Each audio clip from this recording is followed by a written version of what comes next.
नमस्कार, माझ्या चॅनलमध्ये आपलं स्वागत आहे. तर आज आपण पुन्हा एक नवीन डिझाइन बघणार आहोत ब्लाउजच्या बॅक नेकसाठी. तर त्याच्यासाठी मी शोल्डर घेतलेला आहे 5.25 इंच आणि उंची घेतलेली आहे 15.25 इंच आणि मुंडा घेतलेला आहे 5.5 इतका आणि गळ्याची रुंदी घेतलेली आहे 3 इंच. म्हणजे 3.5 इंच इतका रुंदी करायची आहे. 3.5 म्हणजे 7 इंच. असं मी पहिल्यांदा एक राउंड आखून घेतलेला आहे 11 इंचावर. आणि त्याच्यानंतर हा शेप मी घेतलेला आहे. हा शेप मी अगोदरच देऊन घेतलेला होता आणि हा शेप मी आता कट करून घेणार आहे. गळ्याच्या पूर्ण आकारामध्ये फक्त अस्तरचा शेप कट करून घ्यायचा आहे आणि मेन फॅब्रिक तसंच सोडून द्यायचं आहे. हा शेप आखून झाल्यानंतर आपल्याला याच आकाराचा कॅनव्हास पेपर आखून घ्यायचा आहे. कट करून घेतला तरी चालेल, नाही घेतला असेल तरी डायरेक्ट अटॅच केला आणि नंतर कट केला तरी चालतो. तर मी पहिल्यांदा अटॅच करून घेणार आहे आणि नंतर कट करून घेणार आहे, म्हणजे कुठेही सरकत नाही.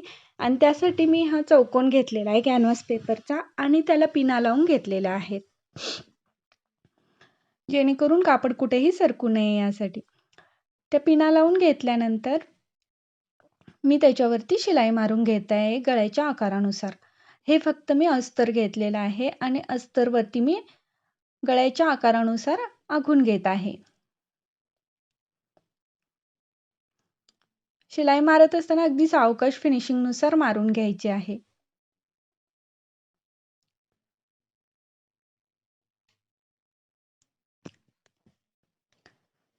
अशा प्रकारे शिलाई मारून झाल्यानंतर आपल्याला कॅनव्हास पेपर कट करून घ्यायचा आहे.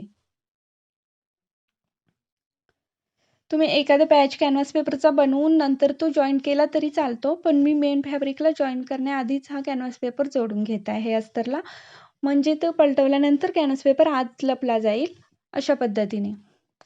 तर हा माझा जोडून झालेला आहे. आता मी मेन फॅब्रिक घेत आहे आणि याच्यावरती आता कॅनव्हास पेपर ठेवून मी शिलाई मारून घेणार आहे. तर कॅनव्हास पेपरची बाजू वरच्या बाजूला घ्यायची आहे, म्हणजे शिलाई मारून परतवल्यानंतर आतल्या साईडला जाईल अशा पद्धतीने.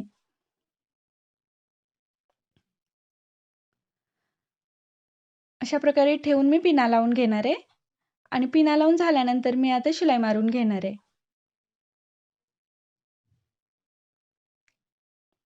शिलाई गळ्याच्या आकारानुसार अगदी सावकाशपणे मारून घ्यायची आहे.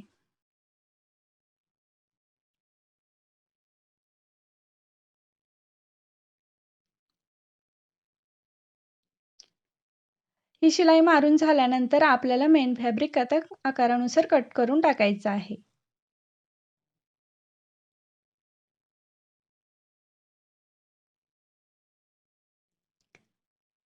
हे मेन फॅब्रिक कट करून झाल्यानंतर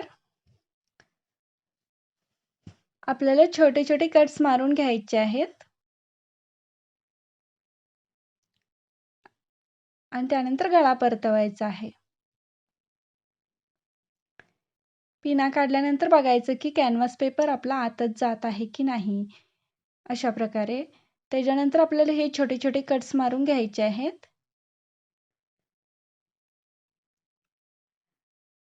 आणि परतवून घ्यायचं आहे. जितक्या जवळ कट्स मारले जातील तितकं फिनिशिंग सुंदर येतं.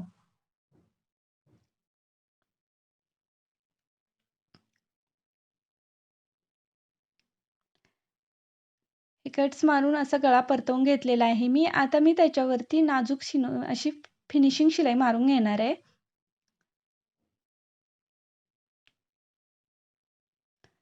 तुम्ही लेस लावली तरी देखील खूप सुंदर दिसतो, पण माझ्या कस्टमरला लेस नको आहे, त्यामुळे मी फक्त अशी फिनिशिंग शिलाई मारून घेणार आहे.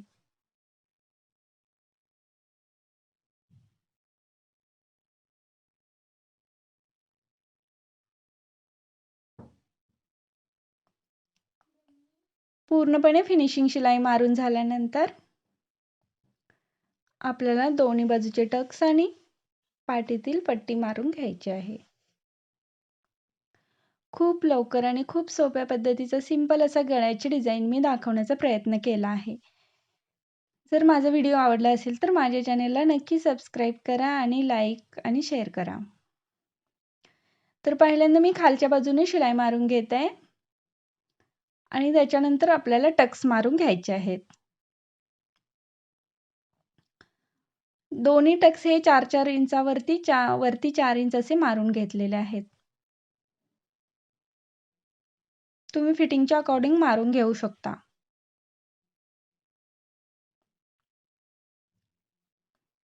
हे अशा प्रकारे मारून मी आता पाठीतील कमरपट्टी देखील लावून घेत आहे.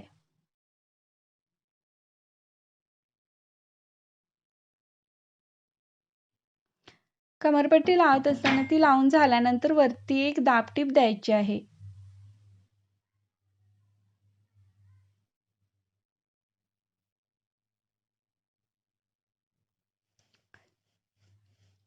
ही दाबटीप देऊन झाल्यानंतर परतवून एक शिलाई मारून घ्यायची आहे. आणि अशा प्रकारे शिलाई मारून झाल्यानंतर आपला गळा तयार असेल. तर त्यासाठी आपण दोरी लटकन पण लावू शकतो. मी नंतर लावून घेणार आहे. तुम्ही बघू शकता. आणि माझा व्हिडिओ पूर्ण बघितल्याबद्दल धन्यवाद. तर अशा प्रकारे हा गळा डिझाईन तयार आहे.